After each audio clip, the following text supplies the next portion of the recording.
Excuse me. Well, good afternoon, and it's lunchtime, and I'm live for the second time this week. I'm Karen Curitan, social media trainer, and really super excited to have the lovely Lana Morris with me. Afternoon, Lana. Oh, afternoon, Karen. Thank you for having me. You're very welcome. Now, being British, I have to ask you the most important question. What's the weather like in South Wales?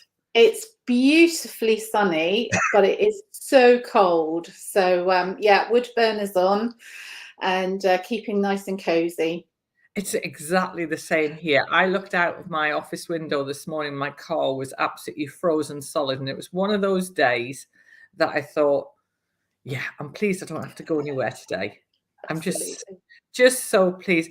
So, Lana, we met last year, and it's really interesting, isn't it? When you run a business, and I often say this to my clients, is that you never quite know who you're going to meet, when you're going to meet them, and how you connect with people in different ways. And we met through networking, didn't we?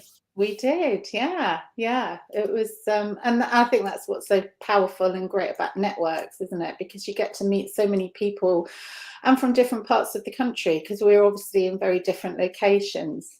Yeah, and that is huge. And, we are both members of Athena.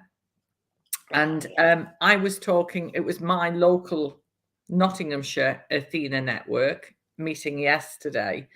And we were actually talking about things that we love about, particularly about Athena as a network. And I was saying it's the gift, as I see it, of meeting people who are experts in their field with no pressure whatsoever. You go to some networking groups, whether they're online or in person, and there's people that will, in fact, we talked about our networking pet peeves, actually was one of our topics yesterday. Yeah. And, I'm on the committee of a Derbyshire ladies networking group. One of my pet peeves is when people rock up, come to an event because they're in person, and if they don't get a sniff of a future client, they don't come back. And that's such a shame, and also a great loss to them long term, because I think one of the benefits, and certainly when I started networking, I can be totally honest, when I first started networking, the morning of the network event, and this was in person as opposed to online, I was in tears because I kept thinking, I don't like networking, I'm an introvert at heart, there's going to be all these people. I think what sort of post-COVID, or what COVID offered, was everybody moving to an online networking space. And it's been fantastic. And the great thing with the network that we're both in is, even though we're in different groups in different parts of the country, or countries actually, there's still such a supportive network to be able to get around. But also, it's about nurturing and helping each other rise, as opposed to, I'm going in for a quick hit, see if I can get a sale and get out. That's so not the ethos. And I just love that environment of just support, knowing you can tap into people who have got that expertise. Oh, 100%. And can just drop them a line, say, can I have a one-to-one, and can we have a chat? Absolutely. It's just fab, absolutely fabulous. So I have to say, I'm an absolute networking convert. I love it. Yeah, and I actually would say exactly. My husband, when we were in lockdown, he used to say to me, I'm astonished that you network, because I'm the woman who will quite happily sit and not speak to anybody.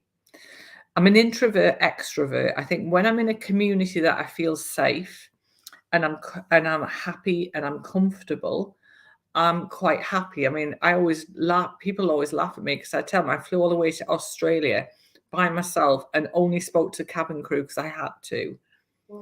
Because I was quite happy pretending to have my headphones in and not speaking to people. And I think because we have to put ourselves out there. And that sort of leads me on to what you do, because when we met, it was really interesting to talk to you when we had our one-to-one, is that, you have, different things that you do within your business, but at the heart of it's the tech. So tell everybody a little bit about your business, That Woman Tech, and what you do. Okay, yeah. So, well, That Woman Tech started in 2021. So prior to that, my background was higher education and quality assuring and creating courses and online courses. And then I moved into holistic therapies and did run my own business as a holistic therapist for a number of years, and colour coaching, so using colour. And then obviously lockdown happened and couldn't work as a holistic therapist. But in parallel, I've been doing a lot of online stuff, learning the hard way, trial and error, fail forward.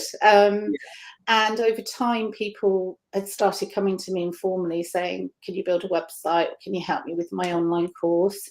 And so 2021, actually a friend said to me, well, why don't you just go straight into tech? There's, so many people that are needing support.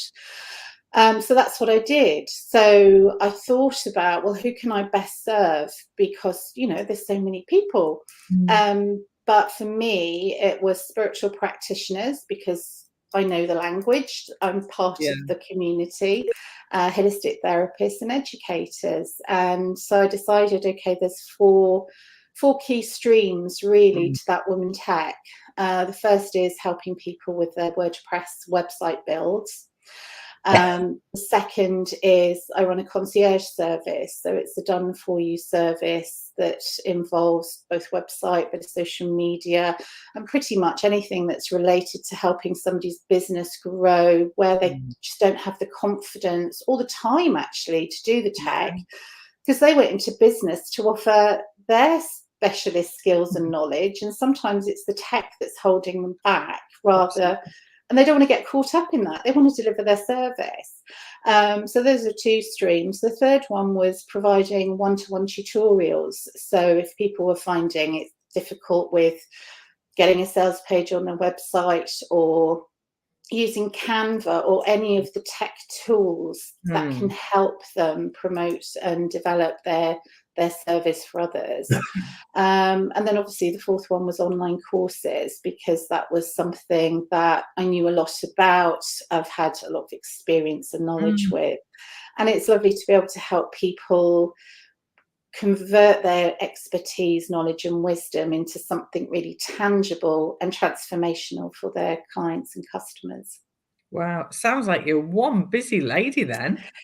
Yeah, I mean, it's some of it's project based, some of it's monthly based. So yeah, I need good systems behind me to keep everything playing on track. And also, if any of my clients are listening, they'll know that I'm absolutely totally behind with invoicing and timesheets. So it does get the better of me as well. But the nice thing is sort of understanding and learning. The more I systemize my business, and the more I automate it, then the easier it becomes to deliver. So yes. 100%. Actually, one of my clients, I had a chat with her on Monday, and she asked me, she's looking to put a course online. And I said I would connect her up with you. But she said, well, I don't know which way to do it. I said, well, the problem is, if you want something where you're going to say drip feed learning to somebody, then there'll be only certain ways you can do it. My newest course, my social media for trainers and coaches, the training just sits on a hidden page behind my WordPress website, because we do the training live and they have the page to go to. So that's a really simplistic way of doing it. But that's the thing is, and talking about websites, I was smiling the other day, and I remembered when I very first set my business, I got royally ripped off to get my first website live. And now I think the whole website world has changed enormously, hasn't it? Oh, hugely, hugely. Like you, Karen, when I first started, it was so much sort of learning and trialing and feeling like you were getting nowhere fast. And there were so many things out there, but there were a lot around, you know, once you'd already got your website.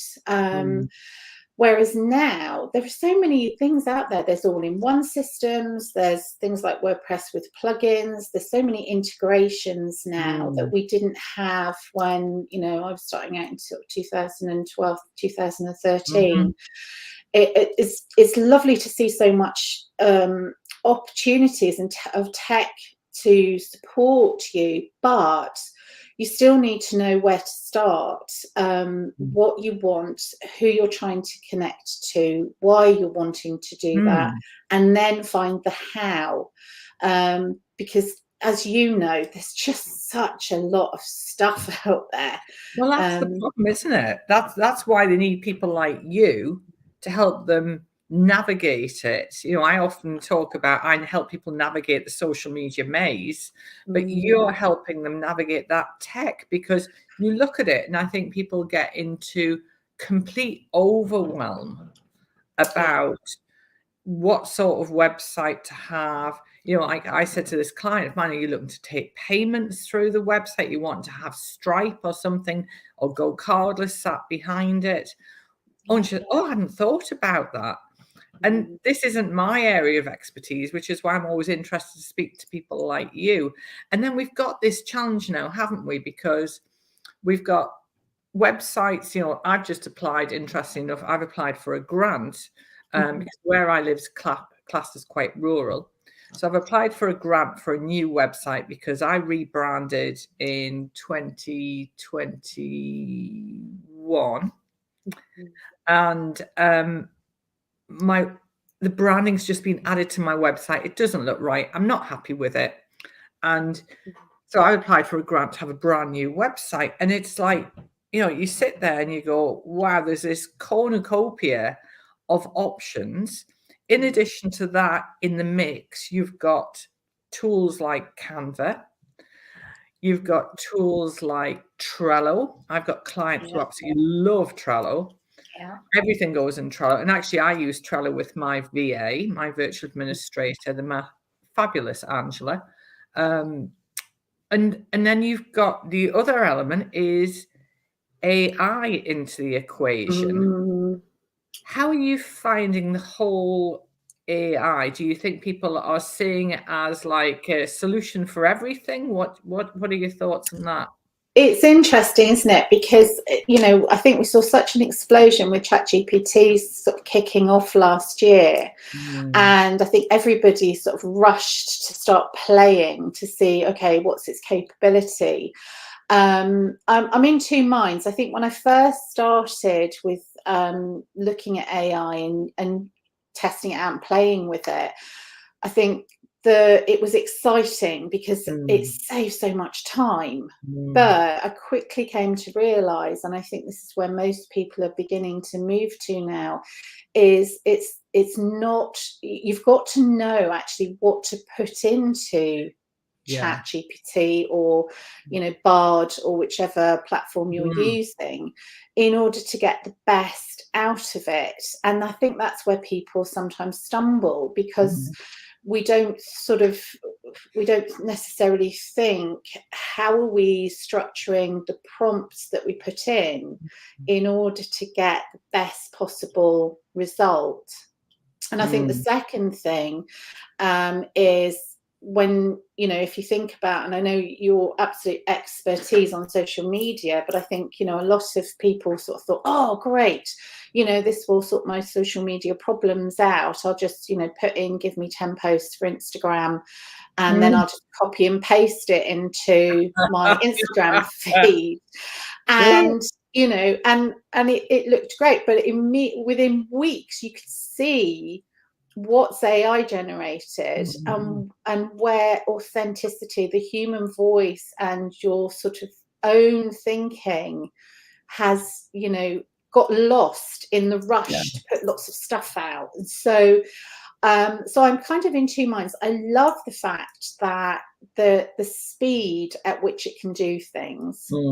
I love the fact that we're now seeing lots of creators developing prompts and sharing those to their communities to get the best out of it. I love the fact that you can literally convert your voice to a video. You can create a website in less than 2 minutes. You know, there's all of this amazing stuff. But I would also say, don't lose the human in the use of AI, because it's our hearts, our souls, our thoughts, our feelings, our view and take on the world that actually gets the connection and engagement with each other. So I would say use it, but use it with caution and with consideration. And there is that, isn't there? Is, you know, I got really excited because I love toys, as I call them, the new shiny things, the toys. Yeah. But there is that sense check. But I'm going to actually really quickly share you with something, since we're talking ChatGPT, Bing, whatever. So yesterday, when I was going into my networking meeting, I asked it to create me a 40-second rhyme about social media, because I thought that would be fun, because it's different. And you are absolutely 100% right. So I tweaked it. But this is, I said, write me a 40-second long rhyme about social media. And this is what it gave me was, in the world of clicks and scrolling screens, social media reigns the digital queen. Likes and shares a constant stream where dreams are woven in the virtual theme. Posts and tweets in rapid flurry, capturing life in a vibrant hurry. From Instagram smiles to TikTok beats, in this web, the real and virtual meets. And then I ended it there, went on a bit longer, and then I said, and if this sounds like the scariest thing in the world, then let's have a chat, because I am your digital queen. I'm the person that's going to navigate it. And then I brought it to life as me. So the challenge is about getting that prompt right. You know, I mean, with AI, can you train it to take this? You know, how do you do all of that? Yeah, you can train it. You know, I've been playing with it for quite a while now, and looking at so a prompt I often use is, I am a world-class sales page creator, and my sales page is about X, you know, whatever that subject is. What do you need from me in order to create that content? And rather than you putting all the work in, if you're asking questions, ChatGPT then comes back with a whole list of questions it wants to ask you in order for it to fulfill the inquiry. And that sort of gives a more richer level of content then if you're creating your sales page. You can also train it to do things like in the style of somebody. So so there's plenty of ways that you can utilize ChatGPT or Bard or whatever you're using. But I would say also, once it's done, don't assume that's it finished. Just like you did, go back and go through it and see, well, actually, is that how I would speak? Or is that, you know, where do I put my personality and my tone, isn't it? On it? It's that complete thing around tone of voice. And, you know, I often say to people, you know, I'm the cheeky Geordie, or expat Geordie, as I often describe myself. And ChatGPT wouldn't know how to get that across. And that's the thing. But it is, you're absolutely right. I mean, from a time-saving tool. So for example, just earlier today, actually, I had an early meeting with a client whose social media I manage, just a very small, one of my very small clients. And we are wanting sponsors. They're doing an art trail. So I asked ChatGPT to give me 5 benefits of a business sponsoring an art trail. So I was really specific. Now, even being as specific as that didn't give me it. But you can use that. I think, you know, I like it. I like AI when I've got a blockage. I think to give me ideas and impetus. But going back to websites, do you think now that websites, you know, some people are doing it themselves? What do you think the problem is that, you know, I mean, I said to a client the other day, how does your website perform? And they had no idea, even going to the Google Analytics. Yeah. They didn't know what percentage of traffic was coming from their socials, how long people were staying there. Do you think that's a problem now, is that it has become more Yes. self-service? Absolutely. I think, probably when we were first all starting out on websites, it was more about how pretty did it look and did the content make sense? Whereas now it should be a business tool that's getting you leads and getting conversions. And I think that one of the difficulties is if you're not comfortable with SEO, really you should go and get an SEO specialist. If you're not comfortable with reading your analytics, really go and find somebody that can help you make sense of them. I think my big bugbear, and I'll try not to get on my soapbox too much, is with all of these systems, they do already have inbuilt analytics. But they're all slightly different. So if you look at Instagram analytics, then you go over to TikTok analytics, then you go to Facebook analytics. I know Facebook, obviously Meta now obviously own Facebook and Instagram. But when you're kind of comparing, if you've got different platforms, or you're trying to make sense of Google Analytics, it can be quite difficult to extract the data in order to understand how are you performing, how is your website performing, is your SEO up to spec, do you need to be doing more to it? And those are kind of more of the questions then, is more not does the website look great and have the information, but is it actually getting you the return on investment that you've put in? And I think that's always going to be a tricky one, because if you are a business owner and you're not tech focused or oriented, you don't know. And I would imagine it's the same with you with social media creating, is if you're not keeping an eye on the analytics, you don't know what works, what doesn't, you don't know where it's all going, you don't know why things aren't converting. So there is an element of having to test and retest to see what's working well for you, so that you then know, well, how do I do more of that and less of, or change what isn't working? And I think you've hit the nail on the head, because you're preaching to the converted. Yeah. My website doesn't perform, and I'm not going to put any more effort into it until I can afford to. I actually spoke to my guy that I use locally, and I said to him, what do you think? He said, Karen, it'd be cheaper and easier to start again. And he said, there's so many changes I would make. But I was doing a talk yesterday, mini training for a direct selling group. And one of the people put into the chat that they had something like 5,000 likes on their Facebook page. And I said, that's really wonderful. How engaged are they? How many customers have you got as a result of that? Because personally, I'd rather have 100 people there who are engaged and talking to me in whatever shape or form. And then, I think one of the big challenges with websites is people land there. And I actually had a meeting with a potential client last week. And I said, I land in your website. It's not telling me what to do. It's not giving me an option for a free download, say, on top tips to do what you do. Yeah. In return for my data, so you can keep in touch with me through email marketing. Oh, should I be doing that? And I said, well, yeah. Yeah. And that's the challenge, isn't it? That I think as business owners, we've got a lot to think about. So tell me, you've got 4 elements to your business. Yeah. Because I'm conscious of time. I feel like we could chat all day. I know, it's lovely. It's wonderful. Which do you personally enjoy the most? Oh, see, I kind of wait. This is difficult, and I suppose this is why I have 4 streams, because actually each one I enjoy. I kind of create my working week so that I've got 2 sort of deep dive days, which I know are websites and online course work and development, because that is, for me, get your head in, you've got to get immersed in it and do everything.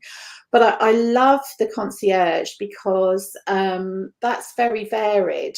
There are a few people that have social media with me, but most are looking at you know, how to help their business grow with lead magnets, as you mentioned, the freebies, how to create those, how to, you know, get their sales pages, you know, going through what a funnel is, because a lot of people actually, when they're sort of told to go and get a website, especially if you're a new business, don't really understand what's a sales funnel, because, you know, a lot of people haven't come from a sales background, so how are they supposed to know that, you know?